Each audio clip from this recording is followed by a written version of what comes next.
চোৱা উদ্ঘাটন কৰা আৰু খালী ঠাই পূৰণ কৰা ইয়াত আমি দেখিছোঁ প্ৰথম ত্ৰিভুজটোত 16 ভিতৰত আছে 16 বাহিৰত আছে 2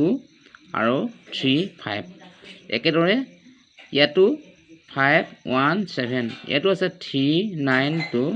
33 ইয়াতো আছে 8 3 6 খালী ঠাই আছে এইটো আমি মান উলিয়াব লাগে আমি কেনেকৈ মান নিৰ্ণয় কৰিম সহজ উপায় আমি দেখিছোঁ 3 লগত যদি 5 প্লাস কৰা হয়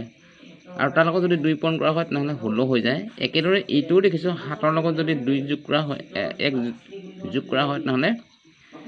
7 ৰ লগত যদি 1 যোগ কৰা হয় আৰু তাৰ লগত 5 পূৰণ কৰিলে 40 হয় অৰ্থাৎ এই ধৰণে এইটো যদি প্লাস কৰা হয় আৰু আমি তাৰ লগত ইয়াক পূৰণ কৰি দিব লাগে যদি পূৰণ কৰি দিও নহলে আমি কিমান পাম 3 + 5 into 2 equal to 5 7 8 8 2 16 গতিকে এইটো পোৱা যায় 16 টো একেদৰে 16 হৈছে একে ধৰণে একেটা কলতে আটাইকেটা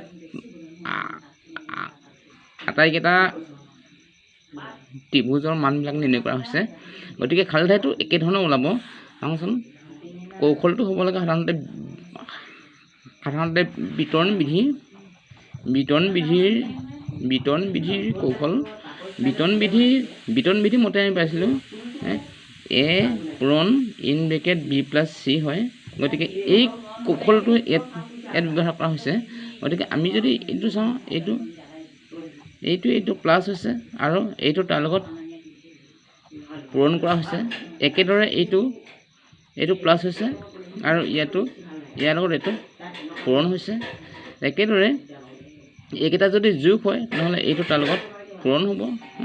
গতিকে এই উত্তৰটো হ'ব সহজ উত্তৰ 5 নে 8 আমি দেখিলোঁ এইকেইটা যোগ কৰি তাৰ লগত পূৰণ হ'ব গতিকে 7 + 1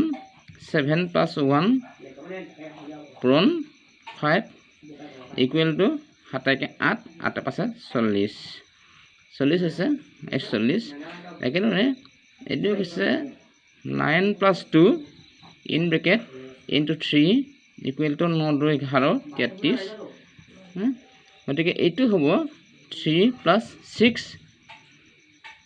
in bracket into 8 equal to 6 3 9 8 9 72 গতিকে উত্তৰ হ'ব 72 এইটো হ'ব 72 72 ইমান সহজতে আমি এই ফিগাৰৰ খালী ঠাইটো